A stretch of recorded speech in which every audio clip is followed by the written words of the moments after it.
Hola, bienvenidos nuevamente a otra emisión de nuestro espacio dedicado al tejido y las manualidades. En esta ocasión de hoy vamos a hacer pompones. Para hacer pompones existen diferentes herramientas en el mercado. Yo he conseguido esta que viene en 4 tamaños y la otra que vamos a necesitar son unas tijeras y lana de cualquier tipo de tu gusto. Entonces vamos a comenzar. Cuando realizamos el pompón, lo que hacemos es juntar las dos partes del tamaño que hemos escogido. Yo he escogido el tamaño más pequeño y comenzar a enrollar la lana a lo largo de todo este espacio, juntando, procurando que nos quede junto. Yo lo voy a enrollar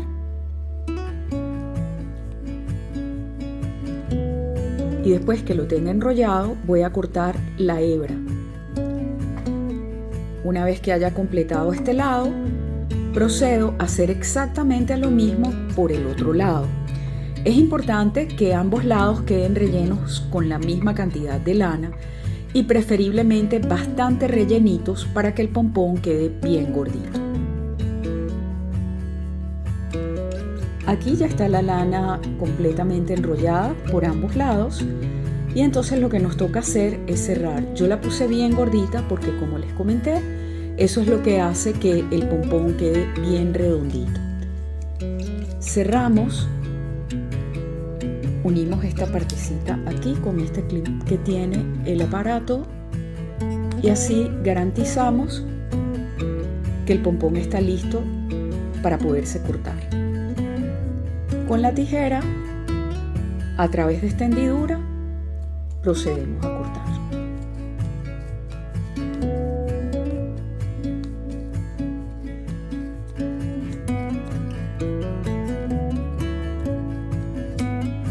Y repetimos por el otro lado.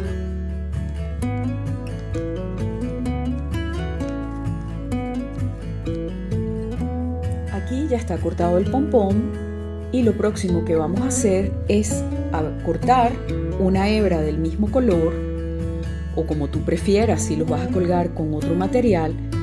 Yo utilizo el mismo color y suelo dejar la hebra bastante larga para poder tener maniobras si los quiero tejer con otros pompones o si quiero coserlos o colgarlos y tener hebra para tejer. Y así quedan los pompones. Aquí los he hecho de 4 colores. Este es más grande, estos 3 son del mismo tamaño y puedes jugar con ellos para cualquier cosa que tú quieras, para mantas, chales, ropita de bebé, hacer una guirnalda, colocarlos de adornos en el arbolito. En fin, son también una actividad bellísima para realizar con nuestros niños y aumentar así la creatividad y, ¿por qué no?, la alegría de momentos compartidos. Espero que este tutorial te haya gustado. Déjame dicho en los comentarios para qué te gustaría utilizar los pompones y no olvides suscribirte al canal y nos volvemos a ver en una nueva oportunidad. Muchísimas gracias por tu atención.